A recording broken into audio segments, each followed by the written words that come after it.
Assalamualaikum warahmatullahi wabarakatuh. Salam sejahtera, semoga kita selalu diberikan kesehatan, keselamatan, keberkahan oleh Allah Subhanahu wa Ta'ala.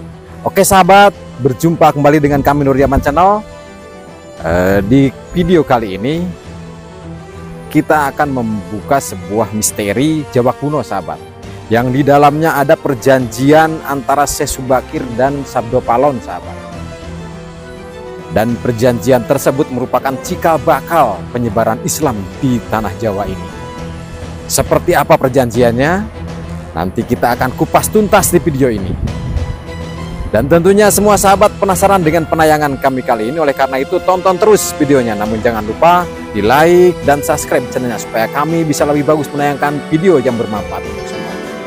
Oke sahabat, selamat menikmati videonya. Selamat menikmati tayangannya.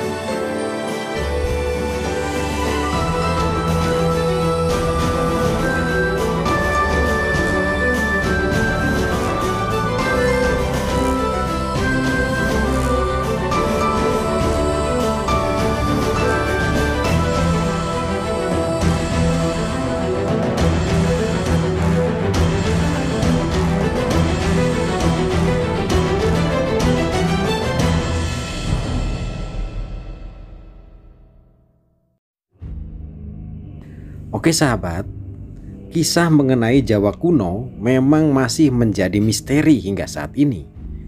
Karena terkadang banyak cerita yang tidak bisa diterima oleh akal sehat. Walau terkadang itu hal yang benar pernah terjadi dan nyata. Seperti kisah misteri mengenai perjanjian antara Syekh Subakir dan Sabdo Palon yang cukup terkenal di kalangan suku Jawa. Khususnya orang-orang zaman dulu, namun banyak pihak yang juga kurang mempercayai kisah tersebut.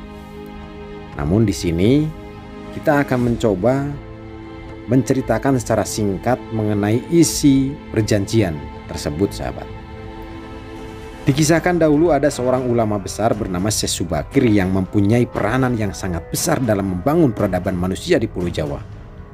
Dan juga sebagai kunci masuknya ajaran agama Islam di tanah Jawa ini. Hikayat sang Syekh Subakir dikisahkan ditulis di dalam lontar kuno yang diperkirakan ditulis oleh Kanjeng Sunan Derajat atau murid maupun pengikut beliau. Syekh Subakir adalah seorang ulama yang berasal dari Persia. Beliau adalah generasi awal Wali Songo, penyebar Islam di tanah Jawa. Beliau dianggap sebagai orang yang paling berjasa dalam menyebarkan Islam di tanah Jawa ini. Diriwayatkan bahwa proses Islamisasi di Jawa mengalami hambatan disebabkan kuatnya orang Jawa dalam memegang kepercayaan lama. Syekh Subakir datang ke tanah Jawa bersama Wali Songo generasi awal setelah diperintahkan oleh Sultan Muhammad Al-Fatih di Istanbul, Turki. Kesembilan ulama ini mempunyai spesifikasi keahlian masing-masing. Ada yang ahli tata negara, ahli pengobatan, ahli tumbal, dan lain-lain. Wali sembilan ini dibagi menjadi 3 kelompok dan ditempatkan pada 3 tempat, yakni di bagian barat, tengah, dan timur tanah Jawa ini sahabat. Terhambatnya proses Islamisasi juga dikarenakan adanya bangsa jin yang menempati hampir seluruh sudut Pulau Jawa. Dan bangsa jin ini dipimpin oleh Sabdo Palon atau juga dikenal dengan Eyang Semar, yang diceritakan bersemayam di puncak Gunung Tidar, Magelang, Jawa Tengah. Dikarenakan Syekh Subakir merupakan seorang ahli batin, maka dirinya segera melakukan pembersihan dengan menancapkan tumbal batu hitam di puncak Gunung Tidar. Dan itulah asal muasal Gunung Tidar disebut sebagai pakunya tanah Jawa. Akibat aksi pembersihan yang dilakukan oleh Syekh Subakir membuat Jawa bergejolak dan membuat bangsa jin kepanasan dan melarikan diri hingga keluar lautan, mengungsi ke dasar gunung, dan sebagian besar jin mati karena tidak kuat menahan hawa panas yang dipasang oleh Syekh Subakir. Selain menyebabkan rombongan jin kocar-kacir melarikan diri atau mati di tempat, Kericuhan ini juga membuat Sabdo Palon yang bersemayam hampir 1000 tahun keluar ke bumi sebagai wujud manusia dan menemui Syekh Subakir. Bukan pertemuan biasa, namun mereka terlibat adu kesaktian. Dan itu terjadi selama 40 hari 40 malam.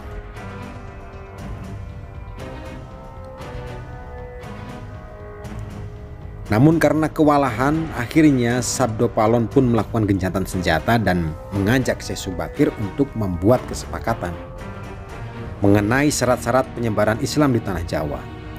Hal ini karena tanah Jawa saat ini sebagian besar sudah dikuasai oleh agama Buddha dan Hindu. Bahkan dalam dialog yang dilakukan antara Syekh Subakir dan Sabdo Palon sempat membahas mengenai Kapitayan, yaitu ajaran asli Jawa atau ajaran yang hampir sama dengan ajaran agama Islam. Adapun syarat yang harus dipenuhi oleh Syekh Subakir dan rombongannya, yaitu yang pertama, ini merupakan wujud perjanjiannya. Isi perjanjiannya yaitu yang pertama, jangan ada sistem pemaksaan masyarakat untuk memeluk agama Islam. Yang kedua, jika hendak mendirikan bangunan, jangan sampai menghilangkan unsur budaya Jawa di dalam bangunan tersebut. Yang ketiga, jika nanti mendirikan kerajaan Islam, maka ratu pertama harus dari darah campuran. Dan yang keempat, jangan dijadikan Jawa menjadi orang Arab. Karena kearifan suku Jawa harus tetap dilestarikan walaupun sudah ada unsur agama yang masuk ke sana. Keempat syarat tersebut akhirnya disepakati dan itulah cikal bakal penyebaran agama Islam di tanah Jawa. Bahkan beberapa ulama banyak yang menyebarkan ajaran Islam dengan kearifan lokal agar tetap menjaga budaya yang telah ada. Oke sahabat, semoga kisah singkat ini menjadi pelajaran bagi kita untuk menambah pengetahuan mengenai penyebaran agama Islam di tanah Jawa ini. Dan akhirnya kami undur diri, semoga bermanfaat. Saya akhiri, wassalamualaikum warahmatullahi wabarakatuh.